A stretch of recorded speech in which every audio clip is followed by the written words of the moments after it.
Hallelujah! Praise the lord. మీరందరూ బాగున్నారా? Welcome to women and wisdom. ప్రార్థనతో ఈ కార్యక్రమాన్ని మొదలుపెట్టుకుందాం. ప్రేమగల తండ్రి, పరిశుద్ధమైన దేవ, నన్ను నీ సిలువ చాటున మరుగుపరిచి నీ మాట నా నోట ఉంచండి. శక్తి చేత, బలం చేత కాదు కానీ నీ ఆత్మ ద్వారా నడిపించండి. ఇక్కడ మీ సన్నిధి మెండుగా దయచేయండి నాయన. ప్రతి సాతాను ఆటంకాలు తొలగించమని ప్రభువైన యేసుక్రీస్తు నామములో అడిగి వేడుకుంటున్నాను తండ్రి. ఆమేన్. మీ అందరికీ వందనాలండి.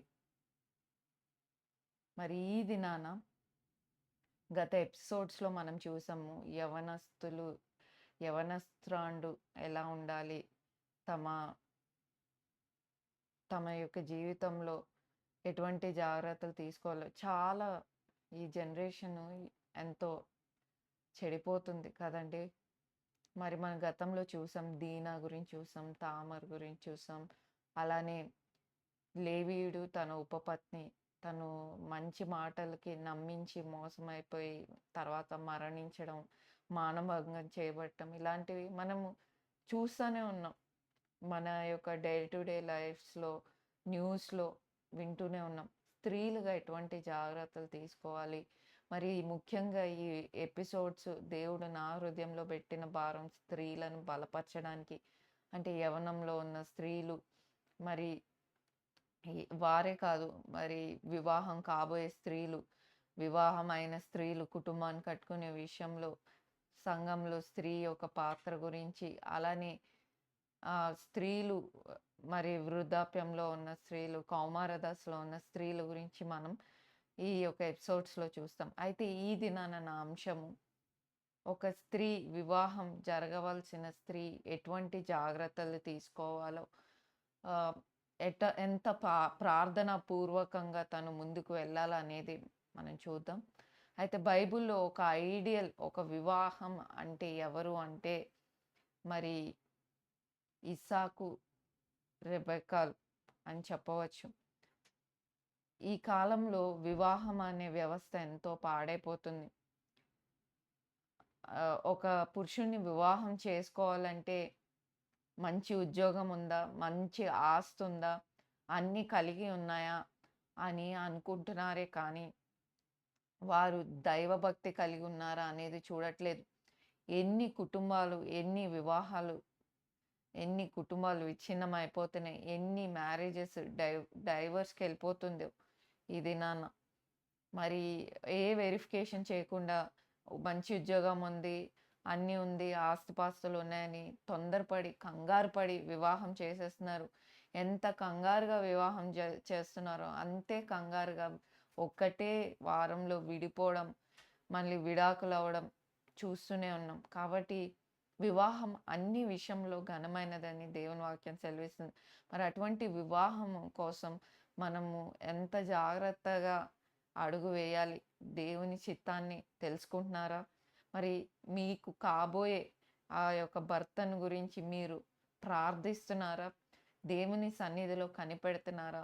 బైబిల్‌లో ఒక ఎగ్జాంపుల్‌గా ఒక ఐడియల్ మ్యారేజ్ అనేది ఇస్సాకు, రెబెక్కలది జరిగిందని చెప్పవచ్చు. మరి అబ్రహాంకి ఎంతో వృద్ధాప్యంలో పుట్టిన కుమారుడు ఇస్సాకు. తను వృద్ధుడైనప్పుడు తను తన కుమారుడికి వివాహం చేయవలసొచ్చినప్పుడు తన యొక్క దాసుడైన ఎల్యాజర్‌కి హ్మ్. ప్రమాణం చేయించుకుంటాడు. నా తొడ మీద ప్రమాణం చేయి ఎల్యాజరు. దేవుడు నాతో చెప్పాడు. నా తండ్రి యొక్క కుటుంబంని ఆశీర్వదిస్తానని. నాకు ఈ కనాను స్త్రీలు నాకు కోడలుగా వద్దు. కానీ దేవుడు నాకు ప్రమాణం చేశాడు కాబట్టి నువ్వు నా ఊరు తండ్రి ఊరికి వెళ్ళి నువ్వు వెతుక్కుమని చెప్తాడు. అంతేకాదు ఏమంటాడంటే, దేవుని దూత నీకు ముందుగా వెళ్తది. దేవుడు నాకు వాగ్దానం చేశాడు అని చెప్పడం జరుగుతది. వెంటనే ఆ యొక్క దాసుడైన ఎల్యాజరు ఓహ్, బయలుదేరతాడు. ఒకవేళ ఆ స్త్రీ నా వెంట రాకపోతే నేను ఏం చేయాలి అన్నప్పుడు దేవుడు ప్రమాణం చేశాడు కాబట్టి నువ్వు వెళ్ళమంటాడు. అంతేకాని నువ్వు నా కుమారుడైన ఇస్సాకుని అక్కడికి తోడుకొని పోవద్దు అని ప్రమాణం చేసి తను బయలుదేరి వెళ్తాడు. ఇదంతా మనము ఆదికాండం 24వ అధ్యాయంలో మనం చూడవచ్చు. వారు ప్రయాణమై 10 ఒంటెలు కట్టుకొని అలానే బంగారము కొన్ని వస్తువులను విలువగల వస్తువులను తీసుకొని ప్రయాణమై తను హారాయిములోనున్న నాహోరు పట్టణము చేరుతాడు. అంతేకాదు అక్కడ సాయంకాలటప్పుడు స్త్రీలు నీళ్లు చేదుకోవడానికి బావి దగ్గరకొస్తాడు. అయితే ఆ సాయంకాలంటప్పుడు ఎలియాజరు తన యొక్క 10 ఒంటెలను మోకరించి అక్కడ పక్కన దానికొక విశ్రాంతిని కలుగజేసి తాను ప్రార్థిస్తాడు. ప్రభువా, నా యజమానుడి పట్ల నువ్వు కటాక్షము లేక నీ అనుగ్రహము చూపు తండ్రి. నేనొచ్చిన కార్యము సఫలము చేయమని అడుగుతాడు. ఈ దినాన పెళ్లి చూపులకెళ్తున్నారు. ప్రార్థనా పూర్వకంగా ఎళ్తున్నారా? దేవుని చిత్తాన్ని తెలుసుకుంటున్నారా? మొదట ప్రార్థనకు ప్రాధాన్యత ఇస్తున్నారా? మరి ఇక్కడ చూసినట్లయితే తను అలా అడగడమే కాదు, ఒక సూచనను దేవుడిని అడుగుతారు. ఏమనంటే ఆ స్త్రీల్లో ఏ స్త్రీ అయితే తన కడవ దింపి ఆ బావి దగ్గర నీళ్లు చేదుకొని నేను నీళ్ళు అడిగినప్పుడు నాకివ్వటమే కాక నా యొక్క ఒంటెలకు కూడా ఆ నీళ్లు అనుగ్రహించిన ఆ స్త్రీయే దేవుడు ఏర్పరిచిన స్త్రీగా ఒక సూచన పెట్టుకుంటాడు. అట్లాగే రెబెక్కా రావడం జరుగుతుంది. ఆ బావి దగ్గర నీళ్లు చేది ఆ కడవలో ఉన్న నీళ్లు అడిగిన వెంటనే ఇస్తుంది. వెంటనే తన యొక్క ఒంటెలకు కూడా నీళ్ళని ఇస్తుంది. ఒంటెలకు నీళ్ళు పట్టించడం అంటే మామూలు విషయం అండి. మరి ఒక్క ఒంటె ఇంచుమించు 25 గ్యాలన్ల నుండి 30 గ్యాలన్ల నీళ్లు తాగుతుంది. ఒక గ్యాలన్ 4 లీటర్లు. మరి తను బావిలో ఒక్క ఒంటె 100 లీటర్లు తాగితే 10 ఒంటెలు మరి ఎన్ని 10,000 లీటర్లు నీళ్లు తాగడం జరుగుతుంది. మరి అవన్నిటిని తన చేతులతో స్వయంగా ఆ బావిలో నీళ్లు చేది ఇవ్వడము.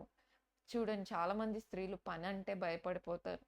మరి వివాహం అంటే బాధ్యతగా ఈ యొక్క 21st సెంచరీలో మరి వివాహం అంటే అలాగా సింగిల్‌గా ఉండే స్త్రీలు ఎందరో, అంటే వివాహ వ్యవస్థ మీద నమ్మకం లేదు మాకు, ఈ లైఫ్ ఇలా కంటిన్యూ చేసుకోవాలనుకునేవారు. మరి పని అంటే భయం.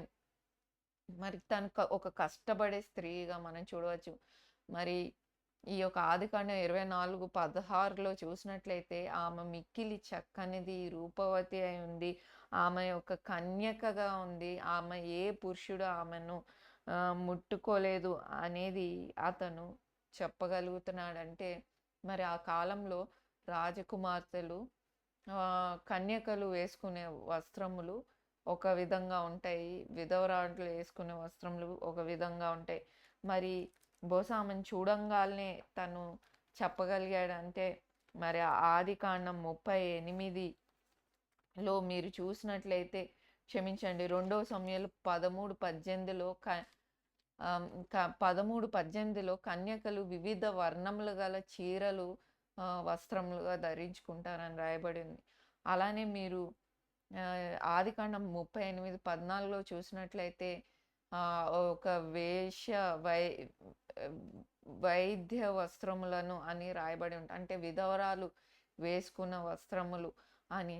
బహుశా పెళ్ళైన వారు ఒక విధంగా ధరిస్తారేమో, మరి కన్యకలు ఒక విధంగా ధరిస్తారేమో, మరి అలా రాయబడింది. మరి తను బాహ్యంగా అందం చూడలేదు, కానీ ఎలియాజరు తన యొక్క సుబుద్ధి గల భార్య దొరుకుట అరుదు అని దేవుని వాక్యం సెలవిస్తుంది. అంతేకాదు తన యొక్క గుణగణాలను పరీక్షించాడు. వెంటనే తను ఎంతో సాత్వికంగా వారిని కలుసుకుంది, ఎంతో ఆతిథ్యం ఇచ్చింది. అంతేకాదు, ఈరోజు మీ ఇంట బస చేయడానికి స్థలం ఉందా అనగానే వెంటనే పరిగెత్తుకొని వెళ్ళి తన ఇంట్లో జరిగిందంతా చెప్పింది. చాలామంది రహస్యంగా ఉంటారు, ఇవన్నీ పంచుకోరు. కానీ తను అంత చెప్పినప్పుడు తన సహోదరుడైన లాబాను వచ్చి వారిని తీసుకెళ్ళి వారిని బస చేయడానికి వారికి వసతులు కల్పించి ఎంతో ఆతిథ్యం ఇస్తాడు.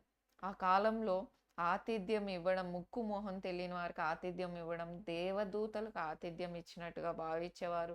మరి అట్లాగా తను వెళ్ళడము, అన్నీ పంచుకోవడము జరుగుతుంది. ఆ తర్వాత తను కన్ఫర్మ్ చేసుకుంటాడు ఎలియాజర్ ఈ స్త్రీయే అని. ఆ తర్వాత తనకి ఏవైతే ఆ బంగారపు ముక్కుకి చేతులకి వేయడము, ఆ బ్రేస్లెట్స్ వేయడం జరుగుతుంది. ఆ తర్వాత ఆ స్త్రీని వారి ఇంట్లో మరి అడుగుతారు తన యొక్క ఒపీనియన్ని. మరి వారితో పాటు నువ్వు ఆ ఊరికి వెళ్ళడం నీకిష్టమేనా అంటే మరి తను బయలుదేరి వెళ్తది. బయలుదేరే మధ్యలో ఒక వ్యక్తి కనపడినప్పుడు అతనెవరు అని అడిగినప్పుడు యజమానుని కుమారుడు అదే ఇస్సాకు కనపడతాడు. వెంటనే తను ఒంటెది తన ముఖాన్ని కప్పుకుంటది. అంటే పద్ధతి ఆ కాలంలో ఆచారం అనుకుంటా మొఖాన్ని వివాహం కాకమునుపే మొహం చూపించకూడదని. మరి ఆ పద్ధతులన్నీ తను పాటించిన స్త్రీగా ఉంది. ఎంతో అణకువ కలిగి, ఎంతో సుబుద్ధి గలదై ఉన్నదని చెప్పవచ్చు. మరి పౌలు గారు మొదటి తిమోతిలో మీరు చూసినట్లయితే ఒక స్త్రీకి అందం ఏంటి అనేది రాస్తారు. మొదటి తిమోతి 2:9లో మీరు చూసినట్లయితే పై అలంకరణ కంటే దైవభక్తి గలవారమని చెప్పుకొంచు స్త్రీలు తగినట్టుగా సత్క్రియల చేత తమ్ము తాము అలంకరించుకోవాలి. బాహ్య అలంకారం కంటే సత్క్రియలతో తమ్ము తాము అలంకరించుకోవాలని రాయబడి ఉంది. అంతేకాదు మీరు చూసినట్లయితే మొదటి పేతురు 3:3లో మీరు చూసినట్లయితే మరి జడలు, అల్లికలు, బంగారము, నగలు, వస్త్రములు ఇవి కాదు. మీకు కావలసిన అలంకరణ ఏంటి అంటే సాధువైనట్టియు, మృదువైనట్టియు గుణమును, అక్షయ అలంకారం గల మీ హృదయ అంతరంగ స్వభావం మీకు అలంకారంగా ఉండవలెను. మీ మీ హృదయ అంతరంగంలో మీ యొక్క అలంకారంగా ఉండవలను. మరి మన యొక్క అంతరంగ స్వభావము అలంకరించుకోవాలి. బాహ్యం కొంతమంది చూడండి బయటకి అందంగా ఉన్న నోరు తెరిస్తే చెడ్డ మాటలు మాట్లాడేవారుగా మరి వారి యొక్క ఏమంటారు గుణము మంచిది కాకుండా ఉంటది. కానీ ఇక్కడ ఎలియాజరు తన యొక్క బాహ్య రూపమే చూడలేదు కానీ తన అంతరంగంలో తను ఎంత కష్టపడే స్త్రీగా ఉందో, ఎంత సాత్వికంగా, ఎంత పద్ధతి కలిగిన ఆ స్త్రీగా ఉందో తను కనుగొని ఇది దేవుడు నిర్ణయం, ఇది దేవుడు చూపించింది అని తన యజమానులకి తీసుకొని వెళ్ళడం జరుగుతుంది. కాబట్టి ఈరోజు ప్రియ సహోదరి నీవు వివాహం చేసుకోవాలనుకున్నప్పుడు మరి బాహ్య రూపం చాలామంది స్త్రీలకి కొన్ని ఇష్టాలు ఉంటాయి. నేను చేసుకోబోయే భర్త 10 అడుగులు ఉండాలి, 6 అడుగులు ఉండాలి, తెల్లగా ఉండాలి, బోల్డంత జీతం ఉండాలి. కానీ ఇవన్నీ అడుగుతున్నావు సరే, దేవుని యందు భయభక్తులు ఉన్నవారే నా మొదటి ప్రాధాన్యత అని నువ్వు చెప్పగలుగుతున్నావా? నీ వివాహం గురించి దేవుని సన్నిధిలో కనిపెడుతున్నావా? ప్రార్థిస్తున్నావా? దేవుని దగ్గర దేవుని చిత్తాన్ని తెలుసుకుంటున్నావా? ఈరోజు పరీక్షించుకోవాల్సిన సమయం. కాబట్టి మీ వివాహ విషయంలో దేవుని సన్నిధిలో కనిపెట్టండి. దేవుని నిర్ణయించిన వ్యక్తితో వివాహం చేసుకోండి. ఈ దినాన కంగారు పడుతున్నారు, తొందర పడుతున్నారు. పెళ్లి కాకమునిపే ప్రేమలు అనుకుంటూ ఇతనే కొంచెం మంచిగా మాట్లాడితే, తీయగా మాట్లాడితే వారితో స్నేహం చేయడం, ఆ తర్వాత వారితో భోజనానికి బయటకు వెళ్ళటం, ఆ తర్వాత తమ శరీరాన్ని, తమ సమయాన్ని, తమ ధనాన్ని అంతా అప్పగించుకొని మోసపోయే స్త్రీలు ఎందరో, ఆ తర్వాత కుమిలిపోవడం ఇవన్నీ చూస్తున్నాం. కాబట్టి దేవుని చిత్తంలో జరిగిన వివాహం నిత్యము నిలిచి ఉంటుంది. కాబట్టి దేవుని చిత్తం కొరకు కనిపెట్టేవారుగా మనం ఉండాలి. ప్రార్థన.